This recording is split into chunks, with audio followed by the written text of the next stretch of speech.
Woo, all right. Let's get this party started, right? Yeah. Good afternoon, Rams. What a beautiful day to be graduating from the #1 public art and design school in the country. Congratulations. Woo! Also, just in time before the new decade, I would like to thank VCU School of the Arts Interim Dean Nancy Scott and the Fashion Design and Merchandising Department for having me as the commencement speaker for this graduating class. I'm so honored to be back here at my alma mater. We would not all be here if it weren't for our parents and families. Graduating class, can we please give our parents and families a round of applause for their love and support to get you to this day?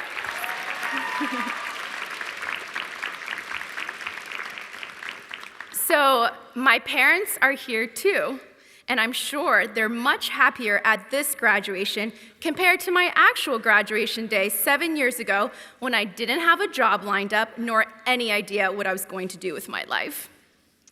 To all the doubtful parents out there still concerned for your child graduating with an arts degree, I would like to say that if there is only one thing you remember from my speech today, it is this: right brains, aka creatives, will rule this world.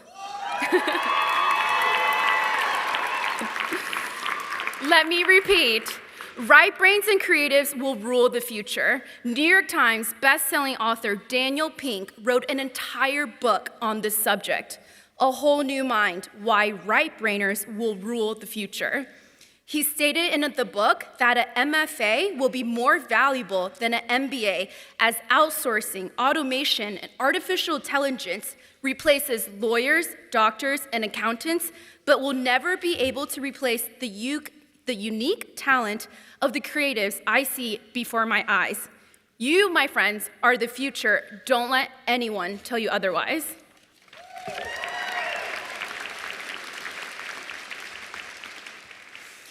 I was trying to think back to my own graduation day, and it was, as with most exciting days, one big blur. So I would like to take this time right now to lead us through a quick 3-breath meditation so we can all be present during such an important day. Students, parents, faculty, distinguished guests, I invite you to close your eyes and firmly plant your feet on the ground to feel more grounded. Have your back straight and palms facing down on your lap. Take a deep breath in here through your nose and hold it here for 3 counts.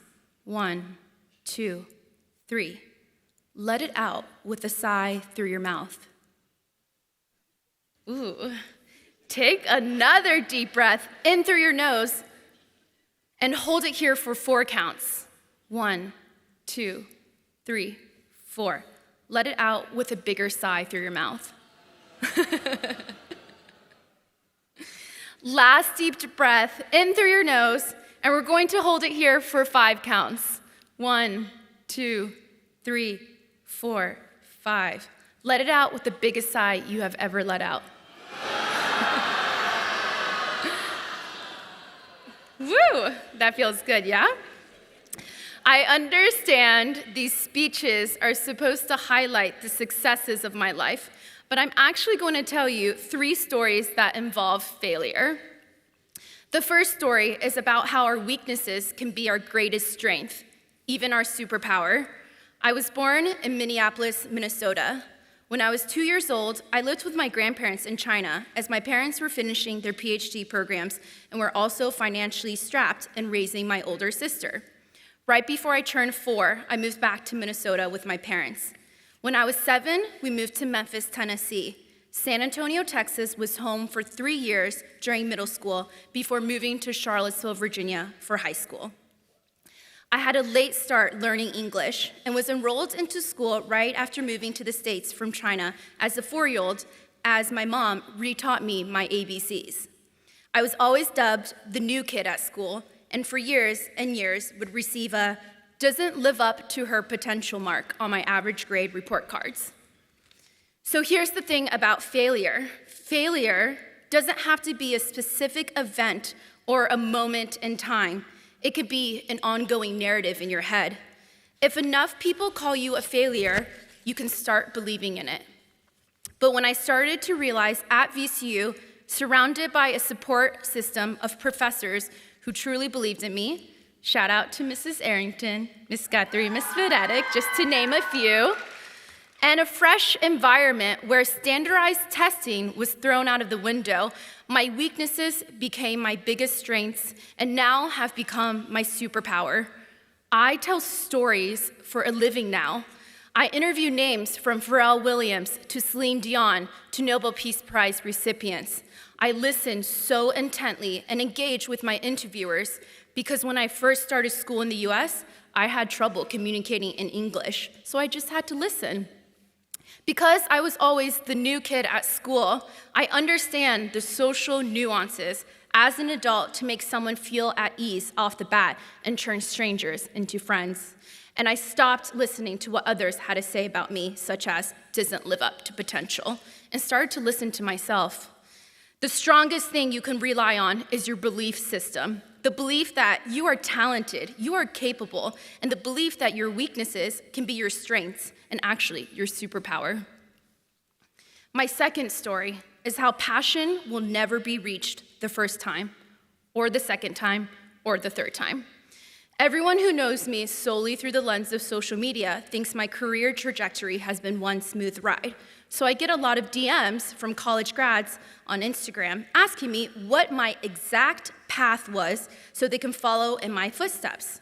So I tell them, if you truly want to follow my footsteps, here's what you should do. Move to New York 2 months after graduation on an internship whim. Sleep in a triple bunk bed with six other people in the same room for a few months as you find an apartment.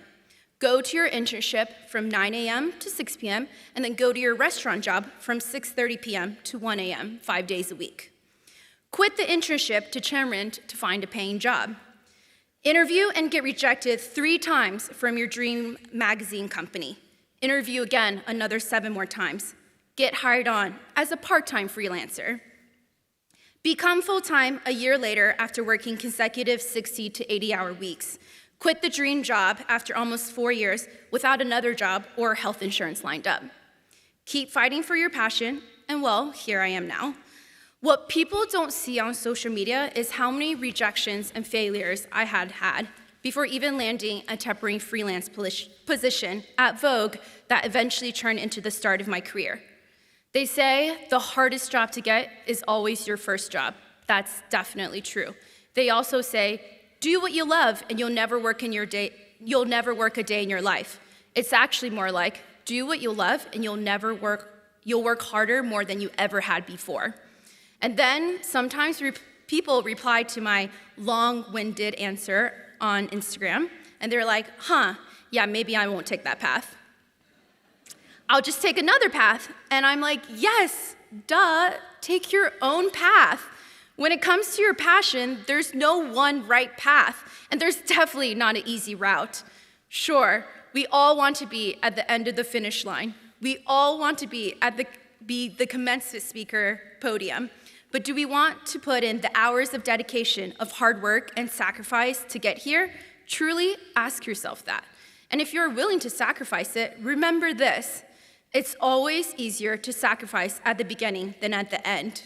You don't have as much to lose when you first start the career journey, so risk it all for what you believe in.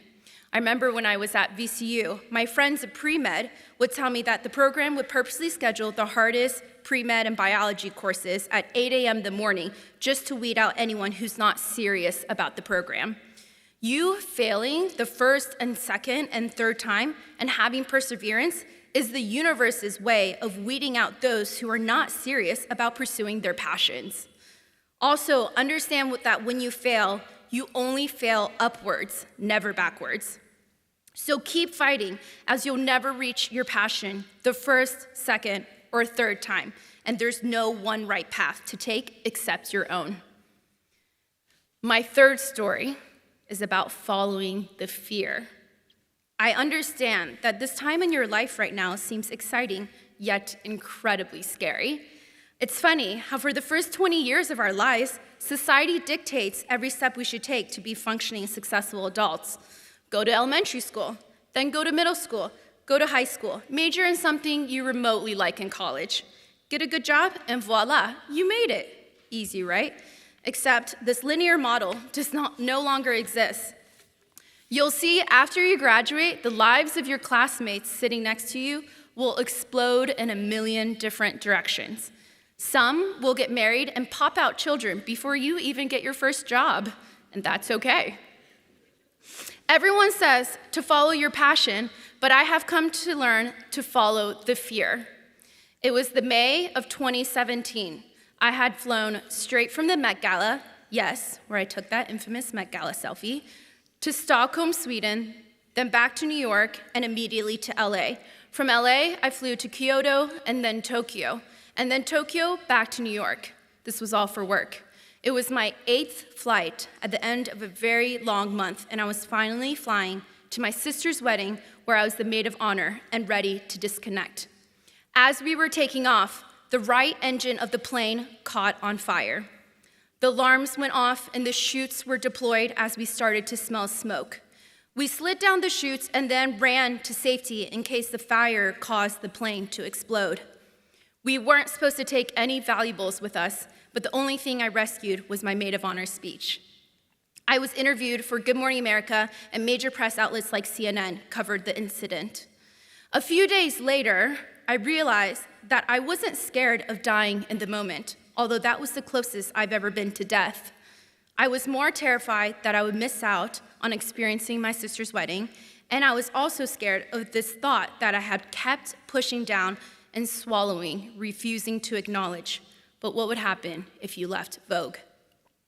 Sometimes, because we fought so hard to reach the first dream, we don't allow ourselves to move on to the second dream that life has planned for us.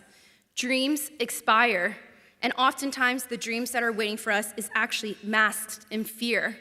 I was too scared to admit to myself that I wanted to pursue a career outside of the security and prestige of Vogue.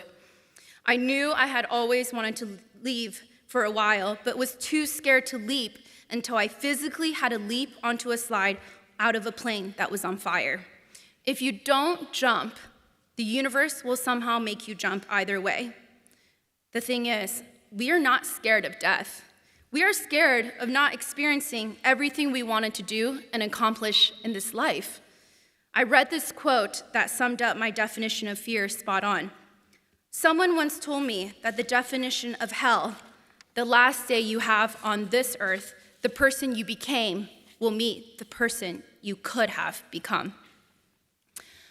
I'm going to wrap up this speech by asking everyone, and parents and faculty included, to close their eyes again. I want everyone to list out silently in their head everyone that they love.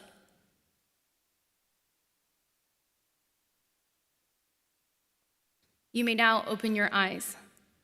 Did anyone list themselves as loving themselves?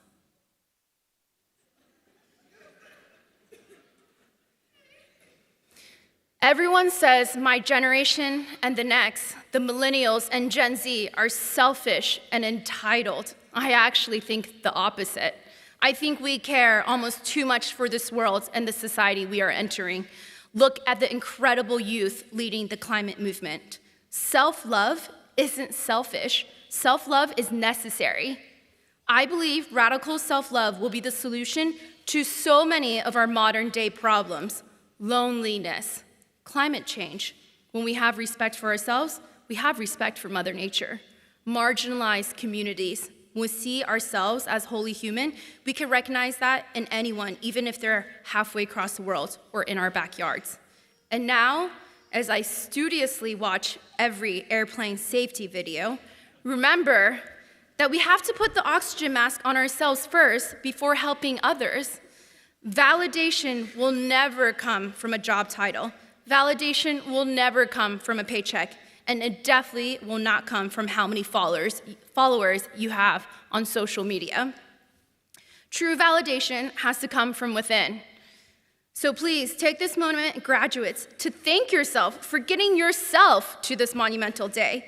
Graduates, I invite you to stand up. And I want you to say this statement, and you can scream it too, as loudly as you can. Thank you, and state your own name.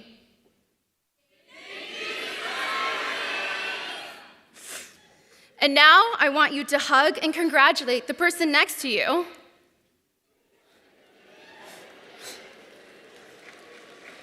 And congratulate the person in front of you and behind you. These classmates one day will be your colleagues, employees, and may even be your boss. Don't lose touch. And thank your professors, parents, and family as well. Graduates, remember that weakness can be your greatest strength and even your superpower. Passion will never come the first, second, or third time. And follow your fears. Congratulations, class of 2019, and thank you so much.